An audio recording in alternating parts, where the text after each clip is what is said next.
Good morning, Heart to Heart family. Um, it's really good to be here. I am a messy mixture of scared to death and so very excited, which I think is an appropriate feeling for being a pilgrim on a new adventure into uncharted territories. I have packed a lot of things. I probably don't need them. And there are probably a lot of things I didn't pack that I'm going to wish I had. But um, I know that we're all in this together. And I am really thankful to be here and share with you the things that I get really excited about. And my talk today is also going to be in three parts. I'm going to share what learning to do art has done for me, how it has helped me along my journey. I am going to share with you why I think that knowing ourselves as creative beings is essential for us to continue on our hero's journey back to ourselves. And then I'm going to invite you to play with me. To do that, you are going to need just your pen or pencil and a piece of paper and a childlike spirit. And we're going to do during our meditation, we're going to be drawing our own focal point and meditating on that together. And um, it's just an example of me showing you how art has revealed myself to myself. So, okay, part one.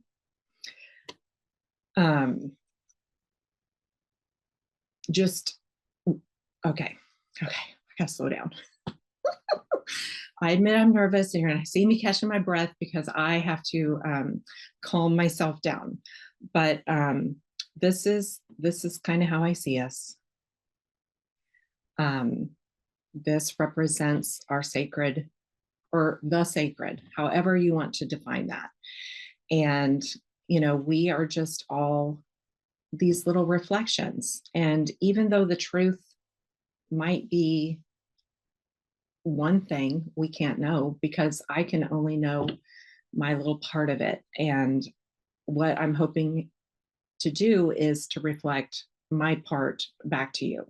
Because as I've been preparing this, of course, I realize I'm not saying anything new here. Like, this is all stuff that we know. This is just how my unique self reflects what I understand. So hopefully, maybe a couple others of you might see it that way. So my story a little bit into learning to do art, I call it playing because it takes the pressure off. But back in COVID in 2021, I took an online art class and it changed the direction of my life. I just had so much fun. I didn't know I could do that. It was a mixed media class. So that meant I got to get new art supplies. And who's ever in a bad mood when they're getting art supplies? Paint, watercolor, papers, markers, pencils, just all the things. So it was really fun. And, at first it felt like play. But then interestingly, because it is to me a space of meditation, it's when I'm playing, it's outside of time, outside of space, and I enter just this awareness, and my shadows began revealing themselves, and wow, wasn't that interesting? Just my negative self-talk, just getting mad at myself for making mistakes, this expectation that the first time I do something, I should be able to create a masterpiece. It just really was a big trigger for that hypercritical voice in my head that's probably been in there since childhood, and it's not helpful. But in that space, I I've been able to be aware of it, but not connect to it. And almost, it's been so restorative in how I can show up for myself, seeing these shadows and come in a space of love and acceptance, um, that we all needed. We all probably have scars from our childhood.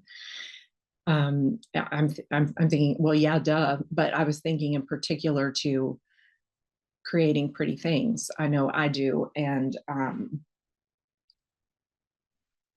through this practice, I feel like I've been able to remember who I was and maybe really am, and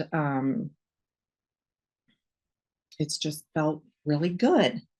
Um, I have I have my notes are like this. So if you see me looking down, it's because I'm looking to make sure I haven't forgotten to tell you something that I think is really important.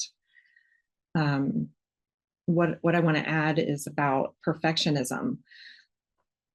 Like, how we do art is a reflection of how we do life. And as perfectionism was showing up, as it will, um, what I had to learn to do was, how do I approach myself when I think I've made a mistake? And what does it even mean to make a mistake? You know, and I think ultimately what I've really learned is there's no such thing as a mistake. Um, I heard a guy say this one time and it resonated so much. He said, the reason we have a hard time making decisions is because we have been trained in this patriarchal mindset of good, bad, right, wrong. So we think, well, when I say patriarchal, I meant, like God as a father figure, punitive, you got to get it right. You better do good. Um, and so we see things as one way or the other. And what I what he said was, and we know this in our hearts, we just don't know it in our heads, is there isn't good and bad. There are just two ways. There are actually a million ways we can go. And as creative beings, whichever way we choose, we we'll figure it out. We'll do it. That will be the life that unfolds before us, and it will be the right thing. So every decision we always make is the right decision. And strangely, that's what I experience when I'm doing art. I don't always, well, yeah, maybe I do. I just have an idea and I think I can do it. I think that I can go from my head to my heart to my hands and create this meaningful thing. But it doesn't work that way. And so I have to go another way, and then that won't work, and I'll go another way. And it always turns out exactly as it was supposed to be. And that's such a beautiful lesson to remind myself when I get back into the real world, outside of my imagination, that there is no wrong way. I'm not wrong. The path I take is the path I'm supposed to take.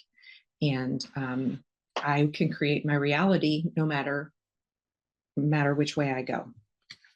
All that was about perfectionism. Um, Another thing that art does for me is it just creates the space where I can tune in to what's really going on inside of me and kind of check on my emotional climate, and um, really make sure I am talking to myself in a kind and loving way. And in that space, I experience like a communication from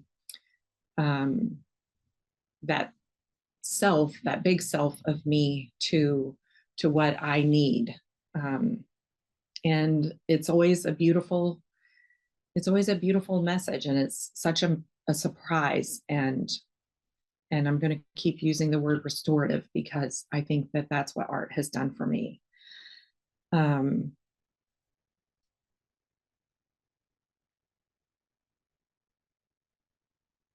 and also, another thing I've learned is that it's not about the finished product, it's always about the process. I can't promise myself or anybody else that at the end of the day, when they're done, that they're going to like what they created. When we do our little thing later, um, if you happen to have an opinion about it, um, that's not the part that's going to be meaningful to you. It's the process of doing it and sitting with it that is going to bring meaning for you and reveal the things that you need to see. Um, another thing, maybe this is a really fun thing. Another thing that art has brought me is, um, this sounds corny, one of the greatest joys of my life, because it brings me into the spirit or heart of a child. I just get all excited. And of course, I have to share all the things with all my friends. And it has created community for me in ways I hadn't experienced before. Just sitting and doing art with another person, not even speaking. I mean, that feels so good. But then there are times that I have led in groups. The first time was with my dear friends at Loretto. And I tell you what, I have never vibrated like that. I was buzzing for days.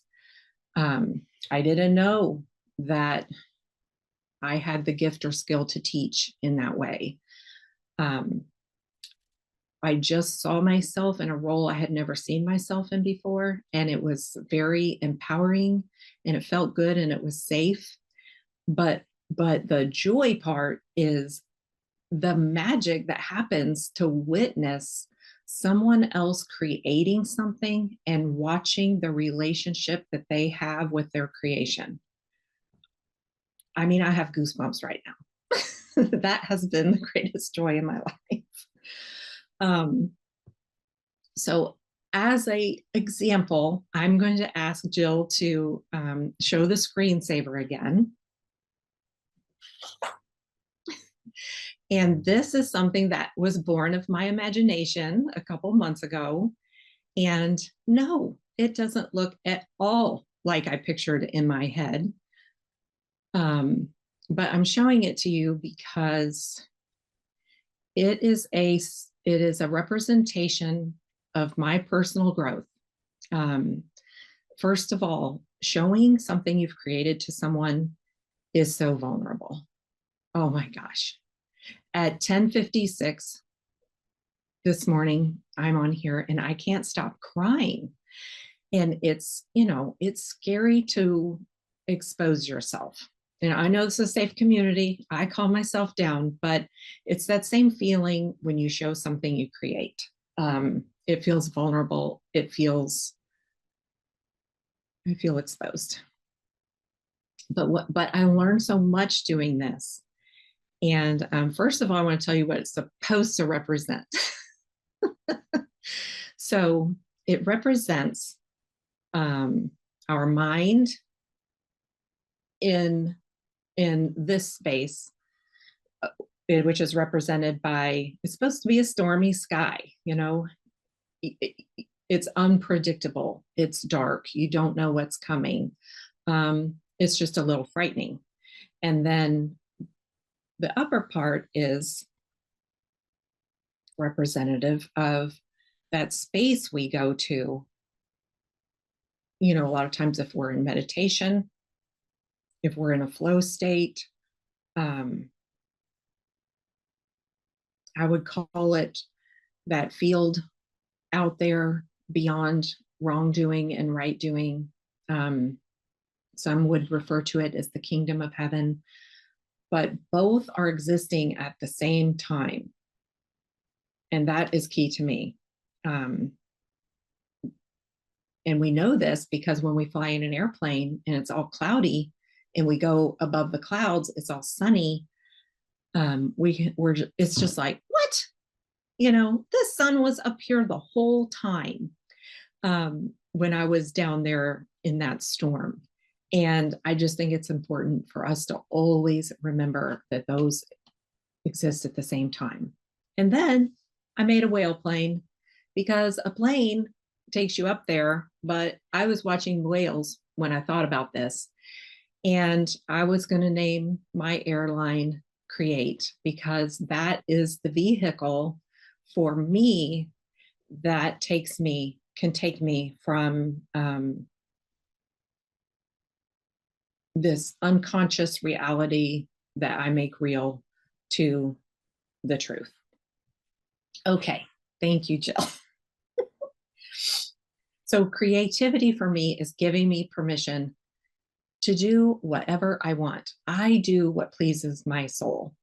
And I don't know about you, but that was big. That was breaking off a lot of expectations and supposed tos and bringing me back to embracing I'm playful, my playful, fun self who doesn't care about a lot of things. And that's okay. Creativity has taught me that that's okay.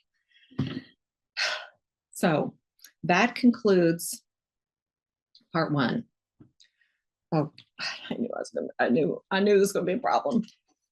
Okay.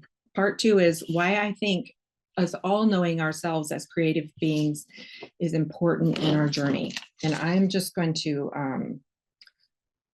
condense this. I'm going to read this because I thought it was so good. Oh, okay. I can't read. Okay. Creativity is just our very essence. It's who we are. We are never not creating. When I asked myself, am I ever not creating? The only thing that came to me was when I'm stuck. And then I was like, oh no, Julie, you're even creating that. And I have the tools I need to get myself unstuck and create a new frame of mind. So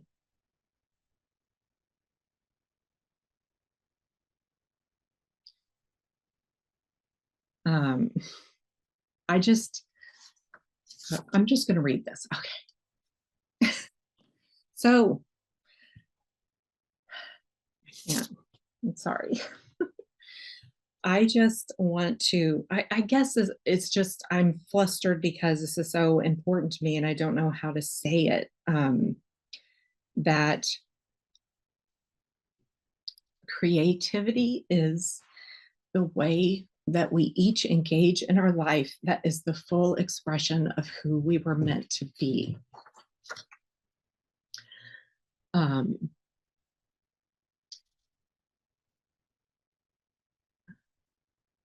Like creativity is just the highest form of love.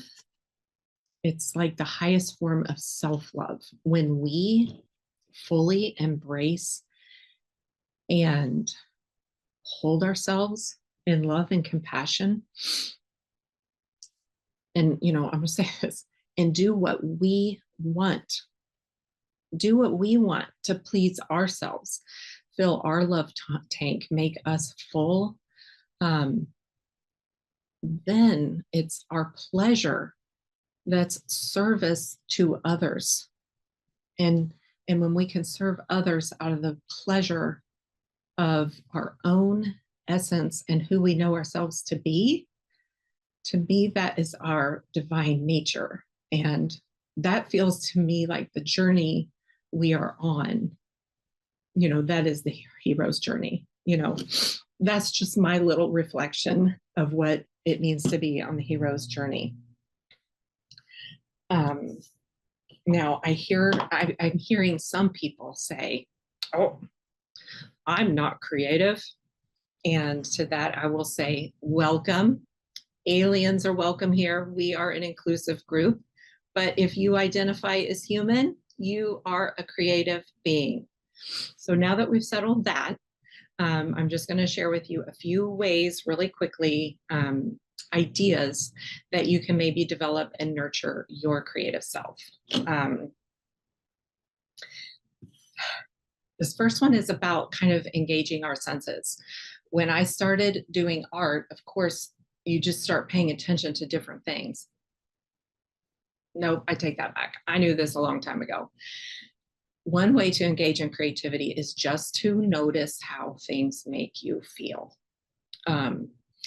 I notice if I wear gray, I feel like crap. That's just the honest truth. I just take everything gray out of my closet, but other people look beautiful in gray. But that was just like a noticing that things I experience with my senses are need to be paid attention to because they are part of my creative being, and it's how I can be whole in myself in this space here and now. Another way we are creative is in relationships. We don't think about that. I like visual aids. So we got two people and they come together and they start talking and they create this whole nother space. So your interactions with people, just with friends, with family, with people in leadership and management positions, being in relationship, it's part of your creativity. I'm just telling you that. I lost my, oh, there it is. Okay. Other fun ways is to try a new recipe. Bake something that you've always wanted to bake and bring it to someone who's been on your mind. Notice that when you're trying to fix something or solve a problem, you are accessing your creative nature to find the solution. And if you happen to find yourself getting frustrated, taking some breaths and getting back into your body, you will find that your creative imagination will kick back in and you'll be able to access and brainstorm ideas you hadn't thought of before. Sometimes it helps to change our routine. So if you go for a walk, instead of turning left, turn right. When you go to your favorite restaurant, it's a big risk, but try something new. Maybe change up or recreate your morning routine. Walk in nature, gaze at a leaf for a while, write a haiku about it. In very practical ways, just give yourself time. Start coloring, start doodling. I was going to talk about, there's lots of science about, there's been lots of studies from the real left brain people about how much writing and doodling affects our brain. I'm not that person to share it, so you can Google that.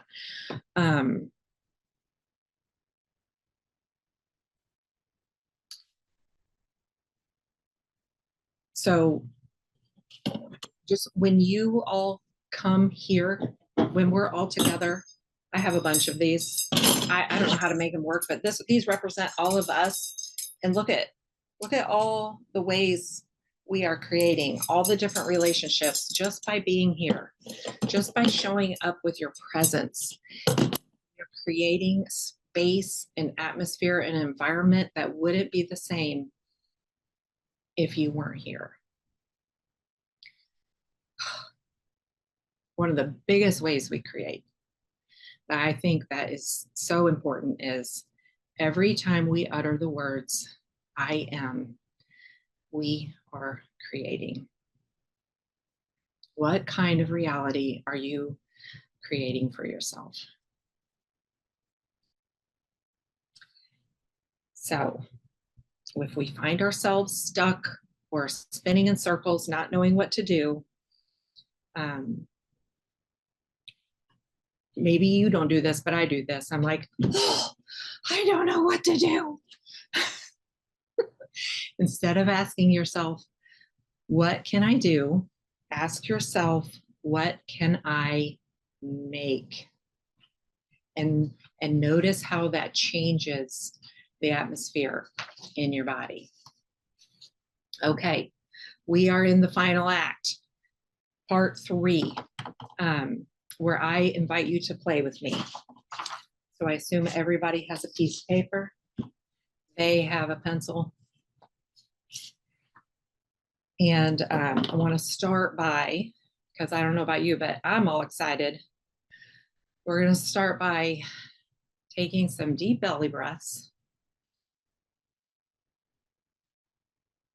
almost like a child. If you've ever seen a child in repose, not resting, but just in their body, they just have this gift of fully inhabiting their body.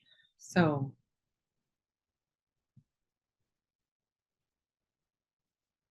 have a sense of yourself in your body, and maybe even imagine how you could be taking up more space.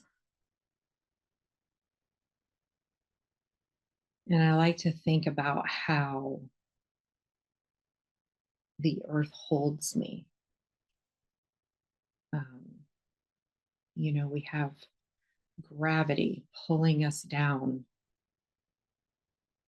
at the exact force we need, while Mother Earth is cradling us from below. In just this perfect, beautiful balance. So I like to rest in that space. Now, in this childlike state of mind, we are going to be a little bit active in our meditation.